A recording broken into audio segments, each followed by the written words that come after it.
एक तरह से था, किसी भी तरह का कोई भेदभाव नहीं होता। अभी जैसे कोई कहा कि मुखिया जी को बुलाया जाए, क्यों मुखिया जी को बुलाया जाए? मुखिया जी को तो खुद इस चीज के लिए पहल करनी चाहिए थी।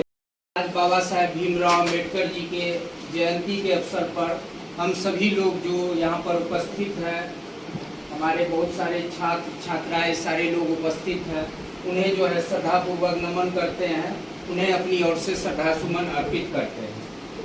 आज जो हम लोग यहाँ पर एकत्रित हुए हैं, यह जो है बाबा साहेब भीमराव अम्बेडकर जी की देन है कि उन्होंने जो है संविधान की रचना की।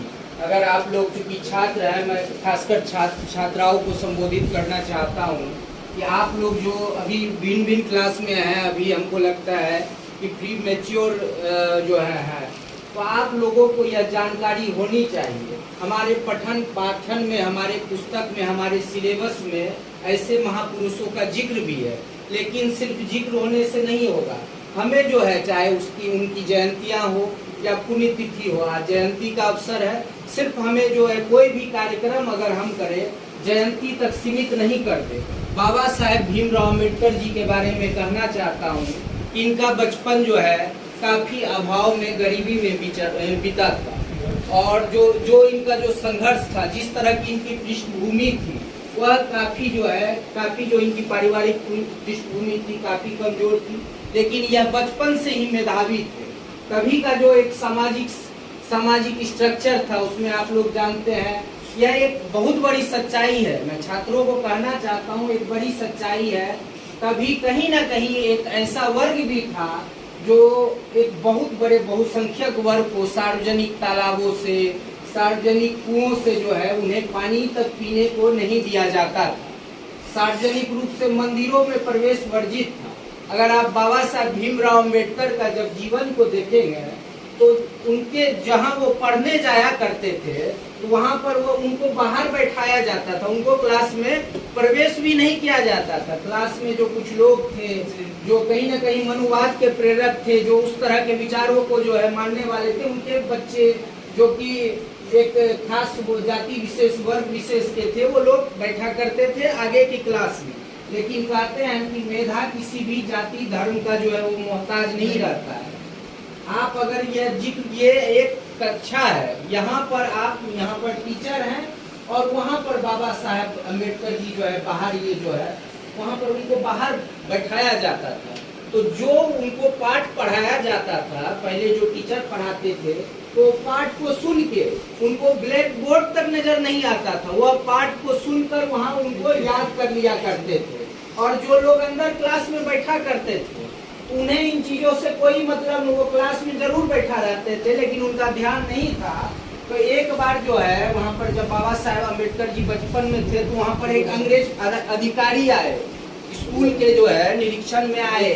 तो अंग्रेज अधिकारी ने जो है, चूंकि अंग्रेजों का राज था, तभी शासन था, उन्होंने कुछ पूछा। तो काफी सारे बच्चे थे, छोटे बच्चे थे, वो जवाब नहीं दे पाए। लेकिन बाबा साहेब भीमराव अम्बेडकर जी ने उनका जो है कंठस्थ जो है पूरी तरह से जवाब दे दिया। कहने का यह मतलब था कि वो तमाम जो है संघर्षों को झेलते हुए, तमाम दर्द को झेलते हुए, तमाम तरह का जो उसका साथ, जो उनके लोगों के साथ, उनके समाज के लोगों के साथ जो भेदभाव था, उनको झेलते हुए, वो सब चीज को झेलते हुए उनमें इतनी कुशाग्रता था कि उन्होंने वह चीज को ग्रहण किया। उनको ये था कि उनमें जो है विद्वता भरी हुई थी, वह कुशाग्र थे, मेधावी थे। कालांतर में जब वो है उच्च शिक्षा के लिए वो जो है बाहर भी गए, तभी जो है वो वहाँ के जो है नरेश थे, उनके माध्यम से उन्हें बाहर अध्ययन को भेजा गया। बाहर अध्ययन किया, उन्होंने बैरिस्ट्री की पढ़ाई की। वापस पढ़ाई करके जब वो आए तो वो जो है सार्वजनिक जीवन में भी एक्टिव हुए।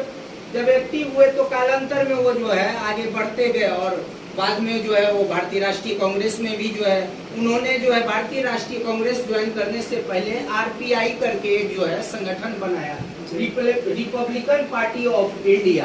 बाद में वो कांग्रेस में आए, भारत के प्रथम कानून मंत्री भी वो बने।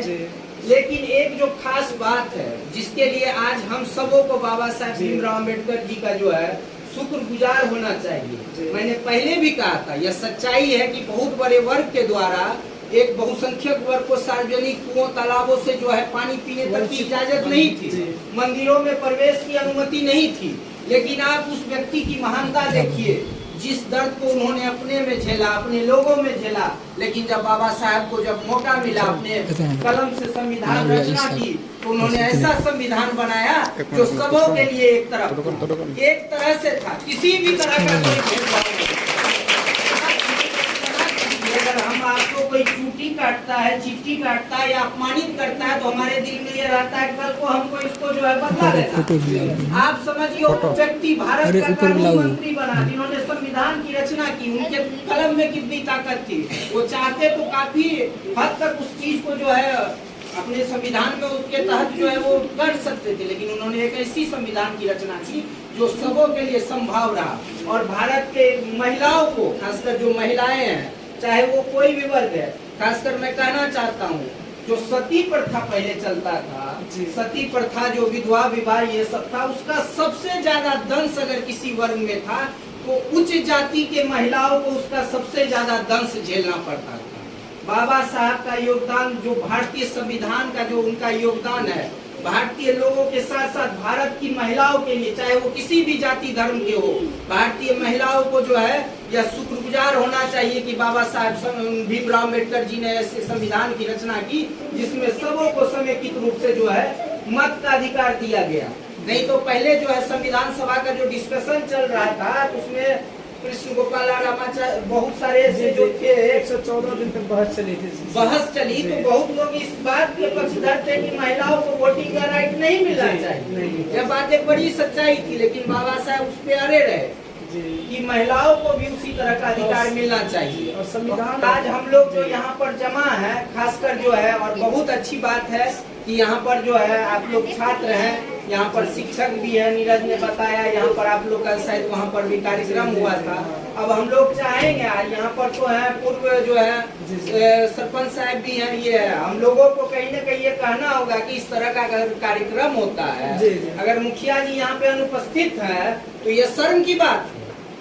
इस बात को कहने में कोई दोयम नहीं है कि क्यों अनुपस्थित है, क्यों इस तरह का कार्यक्रम पंचायत भवन में नहीं हो पा रहा है, क्यों नहीं हो पा रहा है। अगर कोई यहाँ पर वार्ड में जीत रहे हैं, ये है, अगर जाना चाहिए। मुझे लगता है कि जो भी वार्ड मेंबर यहाँ पे वार्ड के जीते हुए वो मुखिया जी को बताए, क्योंकि अगर आप वार्ड में जीते हुए आए, जीते, ऐसे जीतिएगा हारिएगा कोई पूछने वाला नहीं है। ऐसे लोग जाते हैं आते हैं, कोई किसी को ध्यान देने वाला नहीं। आप लोग दबाव बनाइए, खासकर मैं युवा जो वार्ड पार्षद है, चाहे वो सलाम हो, नीरज हो या जो भी हो, उनसे कहना चाहता हूँ कि वो दबाव बनाए। अगर नहीं भी होता है, अभी जैसे कोई कहा कि मुखिया जी को बुलाया जाए, क्यों मुखिया जी को बुलाया जाए?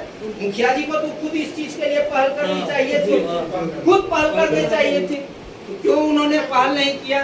खैर इन सब चीजों का हम लोग को बताएं, समझाएं, क्या इतिहास को समझाएं। अब इन सब चीजों में हम नहीं जाना चाहते हैं, और हम लोग यही कहते हैं कि आज हम लोग जिनकी जयंती मना रहे हैं उनको पुनः हम नमन करते हैं और अपनी बात को यही समाप्त करते हैं।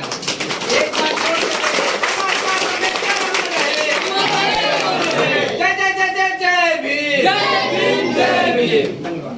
और सब और फुल देकर हाँ बाबू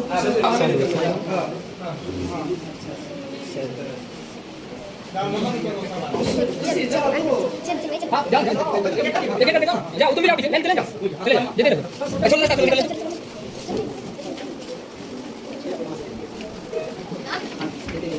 जाओ जाओ एक बार दो जाओ एक बार दो जाओ एक बार